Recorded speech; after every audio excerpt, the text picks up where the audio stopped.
ഈ റോയിൽ കാണുന്ന മുഴുവൻ MCBകളും ഇൻവെർട്ടറിലാണ് കൊടുത്തിട്ടുള്ളത്. അതുപോലെ ഈ കാണുന്നത് ഫസ്റ്റ് ഐസൊലേറ്റർ, ബാക്കിയുള്ള ഫുള്ള് പവർ MCBകളാണ് കൊടുത്തിട്ടുള്ളത്.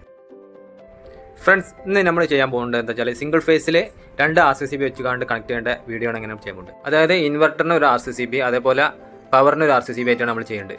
അങ്ങനെ ചെയ്യണമെന്നുണ്ടെങ്കിൽ വയർ വലിക്കുമ്പോൾ തന്നെ സെപ്പറേറ്റ് ന്യൂട്രൽ ഓരോ സർക്യൂട്ടിനും സെപ്പറേറ്റ് വന്നിട്ട് വേറെ ലിങ്കിങ് പാടില്ല. ന്യൂട്രൽ തമ്മിൽ ലിങ്കിങ് ഒരിക്കലും പാടില്ല. നമുക്ക് ഫസ്റ്റ് ആയിട്ട് ചെയ്യേണ്ടത് ന്യൂട്രൽ ലിങ്ക് സെപ്പറേറ്റ് ചെയ്യണം. ഈ ന്യൂട്രൽ ലിങ്ക് ഇത് പവറിന്റെ ന്യൂട്രൽ ലിങ്കാണ്, ഇത് ഇൻവെർട്ടറിലോട് ന്യൂട്രൽ ലിങ്കാണ്.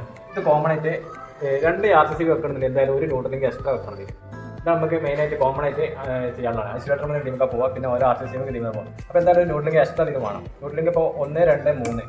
ഇപ്പോൾ നേരത്തെ പറഞ്ഞ വേണ്ടിയിട്ട് പവറിൻ്റെ ഇത് ഇൻവെർട്ടറിലോട് ഈ ഇതിൽ നിന്നാണ് നമ്മൾ എന്ത് ചെയ്യുക, RCCBൻ്റെ ഔട്ട് ഇതിന് കൊടുക്കും, പവറിൻ്റെ ഔട്ട് ഇതിന് കൊടുക്കും, അങ്ങനെ കൊടുക്കും.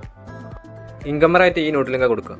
ഇത് മെയിനായിട്ട് ശ്രദ്ധിക്കാനുള്ള കാര്യം എന്ന് വെച്ചാൽ ന്യൂട്രലുകൾ തമ്മിൽ പവറിൻ്റെ ന്യൂട്രൽ ആയാലും ഇൻവെർട്ടർ ന്യൂട്രൽ പരസ്പരം ഒരു ടച്ചും പാടില്ല. അതിനാണ് നമ്മൾ ഇൻകമറായിട്ട് ഒരു ന്യൂട്രൽ ലിങ്ക് തന്നെ സെപ്പറേറ്റ് ചെയ്യുന്നത്.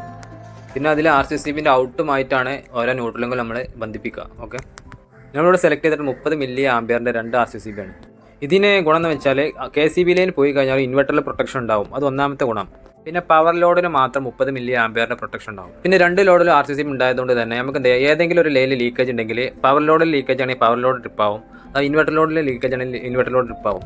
ഇങ്ങനെ ഡിവൈഡ് ചെയ്ത് കൊടുത്താൽ തന്നെ നമുക്ക് RCCB ഒരുപാട് ലൈഫ് കിട്ടും. എന്തെങ്കിലും ചെറിയ ലീക്കേജ് ഉണ്ടെങ്കിൽ മൊത്തത്തിൽ ട്രിപ്പ് ആവില്ല, 2 ഭാഗം സെപ്പറേറ്റ് ട്രിപ്പ് ആവും. അതുകൊണ്ട് ഏറ്റവും പെട്ടെന്ന് കംപ്ലയിൻറ്റ് നമുക്ക് ട്രേസ് ചെയ്ത് കണ്ടുപിടിക്കാൻ നമുക്ക് എളുപ്പത്തിൽ സാധിക്കും.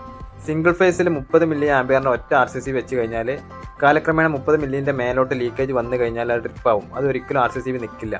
അപ്പോൾ എന്തായാലും പാരലായിട്ട് കൊടുക്കേണ്ടി വരും. ആ ഒരു ബുദ്ധിമുട്ട് ഒഴിവാക്കാനാണ് നമ്മൾ ഇപ്പോൾ തന്നെ ഡിവൈഡ് ചെയ്ത് ചെയ്യുന്നത്. ഓക്കെ ഫ്രണ്ട്സ്, അപ്പോൾ നമ്മുടെ ചാനൽ നിങ്ങൾ ഇതുവരെ സബ്സ്ക്രൈബ് ചെയ്തിട്ട് എത്രയും പെട്ടെന്ന് സബ്സ്ക്രൈബ് ചെയ്തോളൂ, നിങ്ങൾക്ക് നഷ്ടം വരില്ല. വീഡിയോ ഇഷ്ടപ്പെട്ടാൽ ലൈക്ക് ചെയ്യുക, കൂട്ടുകാരിലേക്ക് ഷെയർ ചെയ്യാൻ മറക്കണ്ട. ഓക്കെ.